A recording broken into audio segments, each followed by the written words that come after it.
Bharatiya Janata party 150 में से 110 सीटों पर जीतकर सरकार बनाने जा रही है। আলিপুরদুয়ারে গোল্লা, কুচবিহারে গোল্লা, উত্তর দিনাজপুরের গোল্লা, দক্ষিণ দিনাজপুরের গোল্লা, মালদায় গোল্লা, মুর্শিদাবাদে গোল্লা। पहले चरण के मतदान ने ये पक्का कर दिया है कि कई जिलों में टीएमसी का खाता भी नहीं खुलेगा। প্রথম দফার ভোট হয়ে গেছে, তৃণমূল কংগ্রেস কাল সেঞ্চুরি পার করে দিয়েছে। एक एक सीट कर जीतेंगे, 170 सीट तक जाएंगे। 152টি আসনের মধ্যে আমরা কম করে 125, 132, 33, 34 অব্দি উঠে যেতে পারে তৃণমূলের স্ট্রাইক রেট।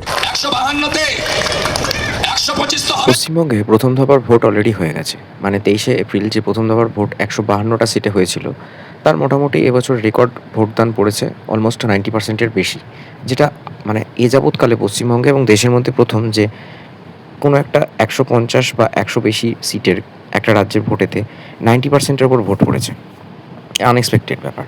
এবার এই যে ব্যাপারটা কেন ঘটলো, এর পেছনে বেশ একটা কারণ আছে। প্রথমত এসআইআর, যেখানে 90 লাখ নাম বাদ গেছে। এবার 90 লাখ ভুয়ো ভোটারের নাম বাদ চলে গেলে কি হচ্ছে, যারা থাকছে তারা একেবারেই স্পেসিফিক ভোটার যারা ভোট দিতে গেছে, তাই অটোমেটিক রেশিওতে বা পার্সেন্টেজে ভোটদান হার বেশি। থার্ড হচ্ছে যে দেখা যাচ্ছে যে এখানে নামটার যাদের রয়ে গেছে তারা যে প্রপারলি ভোটটা দিচ্ছে তাদের মধ্যে একটা আগ্রহ রয়েছে যে যদি গিয়ে ভোটটা দিয়ে আসি তাহলে তাদের নামটা সুরক্ষিত থাকছে, যে হ্যাঁ এনআরসি হোক বা সিএ হোক তাহলে তাদের নামটা একেবারেই জেনুইন, যেটা ভারতেরও নাগরিক। ফোর্থ হচ্ছে যেটা যে এখানে বলা চলে যে একটা বায়াসড কন্ডিশন রয়েছে, যে যারা ভোট দিচ্ছে তারা মোটামুটি একটা কিছু ভাবনা চিন্তা নিয়ে ভোট দিতে গেছে। কখনো দেখা যায় যে শহরকেন্দ্রিক মানুষজন কম ভোট দেয়, গ্রামের মানুষজন বেশি ভোট দেয়। আর এবারে দেখা গেছে যে গরমের মধ্যেও মানুষজন ভোট দিতে গেছে। কেন গেছে? তাদের মধ্যে একটা কোথাও মেন্টালিটিতে প্রভাব পড়েছে যে এত যে প্রকল্প, এত যে ভাতার ব্যাপারগুলো চলছে রাজ্য জুড়ে, সেটা কতটা তাদের মধ্যে এফেক্ট দিচ্ছে এবং স্বতঃস্ফূর্তভাবে লোকজন ভোট দিতে গেছে। এই সব মিলে দেখা যাচ্ছে যে 90% ভোট পড়েছে।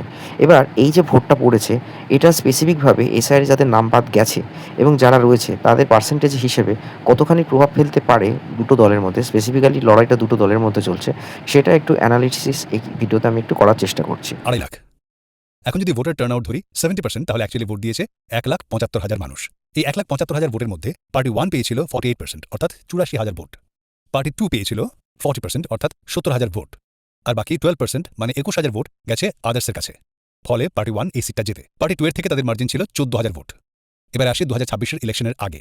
ধরা যাক স্পেশাল ইন্টেন্সিভ রিভিশন অর্থাৎ এসআইআর হওয়ার পরে টোটাল রেজিস্টার্ড ভোটার্স নেমে এলো 2.5 লাখ থেকে 2,15,000-এ, মানে ভোটার রোল থেকে 35,000 ভোটার্স বাদ পড়ে গেছে। এবার ম্যাথ আমাদের প্রথম যে প্রশ্নটা করে সেটা হলো এই 35,000 ডিলিটেড ভোটার্সের মধ্যে অ্যাকচুয়ালি কতজন ভোট দিত। যদি রেফারেন্স টার্ন আউট হিসেবে আমরা আবার 70% ধরি, তাহলে 35,000-কে 70% দিয়ে মাল্টিপ্লাই করলে পাই 24,500, মানে 2026-এ এই 24,500 ভোট সিম্পলি আর হবে না। এবার এখানে বিষয়টা ইন্টারেস্টিং হয়ে ওঠে। আমরা জানি 24,500 ভোট মিসিং, কিন্তু আমরা জানি না এই ভোট কার ছিল। এই একটা আননোন ফ্যাক্টরি পরের পুরো ক্যালকুলেশনটা ড্রাইভ করে। তাই আমরা ডিফারেন্ট ভোট স্প্লিট ধরে মডেল করি। সিনারিও 1 100/0, মানে সব ডিলিটেড ভোটারই ছিল পার্টি 1-এর সাপোর্টার। এই সিনারিওতে ধরা হচ্ছে মিসিং 24,500 ভোটের সবকটাই পার্টি 1-এর। তাহলে পার্টি 1-এর ভোট হবে 84,000 মাইনাস 24,500, অর্থাৎ 59,500। আর পার্টি 2 থাকবে 70,000-ই। এখন পার্টি 2 এগিয়ে আছে 10,500 ভোটের দিকে, মানে সিট ফ্লিপ করে গেল শুধু ডিলিশনের জন্যই, কেউ নিজের মত বদলানোর আগেই। Scenario 2 80/20, 80% party 1, 20% party 2। এখানে মিসিং 24,500 ভোটের 80%, অর্থাৎ 19,600 ছিল পার্টি 1-এর, আর বাকি 20% অর্থাৎ 4,900 ছিল পার্টি 2-এর। তাহলে পার্টি 1-এর ভোট দাঁড়ায় 84,000 মাইনাস 19,600, অর্থাৎ 64,400। আর পার্টি 2-এর ভোট দাঁড়ায় 70,000 মাইনাস 4,900 ইজ ইকুয়াল টু 65,100। এখন পার্টি 2 এগিয়ে 700 ভোটে, মানে সিট ফ্লিপ করেছে ঠিকই, কিন্তু একেবারে ন্যারোয়েস্ট পসিবল মার্জিনে। 700 ভোটের লিড প্র্যাকটিক্যালি একটা স্ট্যাটিস্টিক্যাল টাইয়ের মতো।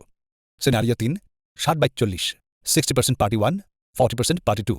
এক্ষেত্রে পার্টি 1 হারাচ্ছে 14,700 ভোট, আর পার্টি 2 হারাচ্ছে 9,800 ভোট। তাহলে পার্টি 1-এর ভোট দাঁড়াচ্ছে 69,300, আর পার্টি 2-এর ভোট দাঁড়াচ্ছে 60,200। এখানে পার্টি 1 এখনো এগিয়ে আছে 9,100 ভোটে, মানে সিট এখনো ফ্লিপ করেনি। এখন টিপিং পয়েন্ট কোথায়? সেটা বসে আছে 60/40 আর 80/20 সিনারিওর মাঝখানে, রাফলি 70/30-এর আশেপাশে। তার নিচে থাকলে পার্টি 1 সিট ধরে রাখছে, তার উপরে গেলে পার্টি 2। এগুলো সবকটাই ডিপেন্ড করছে যে প্রিভিয়াস ইয়ারের কী ভোট পড়েছে, কেমন পড়েছে, তার একটা ডেটা অ্যানালিসিস করে একটা সেই মতোই সফটওয়্যারে ফেলে আউটপুট বের করার চেষ্টা করা হয়েছে। এবং এখানে কতগুলো কন্ডিশন রয়েছে, যে টিএমসিতে কত ভোট যাচ্ছে, বিজেপিতে কত ভোট যাচ্ছে বা যেতে পারে, কত সংখ্যক ভোটার বাদ গেছে। এবার একটা বলা যাক 152টা সিটে মোটামুটি ধরে নিচ্ছি যে হাফ ভোট হয়ে গেছে, তাহলে 91 লাখ কি 90 লাখ যে নাম বাদ গেছে, তার মানে 45 লাখ বাদ চলে গেছে, এরকম জায়গাতে ভোট পড়েছে। এবার আমাদের রাজ্যে মোটামুটি কম বেশি বছর যেটা প্রমিনেন্ট ভোটারের সংখ্যা 6.5 কোটির কাছাকাছি। তাহলে এই 6.5 কোটির যদি 90%ও ভোট দেয়, টোটাল সব কটা মিলিয়ে বলছি, তাহলেও কম বেশি মোটামুটি 5,70,00,000-এর কাছাকাছি ভোট পড়বে, 5,80,00,000-এর কাছাকাছি। তাহলে এই যে হিউজ সংখ্যক ভোট পড়ছে, তার রেজাল্ট কোন দিকে যাবে সেটা কিন্তু আউটপুট একমাত্র চৌঠা মেতেই বোঝা যাবে। তাই এমতাবস্থায় প্রত্যেকটা দলই বলছে যে আমরা 110 সিট ক্রস করছি। এটা কিন্তু টোটালি সাইকোলজিক্যাল গেম, যেখানে প্রত্যেকটা ভোটার মানে রেস্ট অফ যে 142টা আসনে ভোট বাকি আছে তাদেরকে রীতিমতো ইনফ্লুয়েন্স করা হচ্ছে যে তাহলে আমরা ওই দলকেই ভোটটা দেবো। এবং এখানে মানতেই হবে যে কোনো একটা বাইরের যারা সেন্ট্রালে দল চালাচ্ছে তারা কিন্তু ওভারঅল ইনফ্লুয়েন্স বলা চলে বা সাইকোলজিক্যালি গেমটা খেলে সেকেন্ড দফা ভোটের জন্য অ্যাডভান্টেজ অলরেডি পাবে, এবং এটা পাবে, ঘটনা হচ্ছে এটা পাবে। বাকি দল বলতে যেটা রয়েছে রুলিং পার্টি স্টেট গভর্নমেন্টের, তারা অনেকটাভাবেই চেষ্টা করছে, কিন্তু কোথাও এটা বোঝাই যাচ্ছে যে চৌঠা মে একটা বড় রকম ফ্যাক্টর এবং 29শে এপ্রিলের যে ভোটটা হতে চলেছে এটা কিন্তু ডিপেন্ড করছে ফার্স্ট যে ফেজের ভোটটা হয়েছে সেটাকেই কপি করা বা তার একটা ডার্ক শ্যাডো পড়তে চলেছে। তো আফটারঅল আমরা বুঝতে পারবো চৌঠা মেতেই যে রাজ্যে কারা শাসন হতে চলেছে। Stay tune on Bong stories. ভিডিওটা কেমন লেগেছে অবশ্যই জানান। দেখতে থাকুন চ্যানেলের বাকি ভিডিও, অবশ্যই সাবস্ক্রাইব করুন চ্যানেল।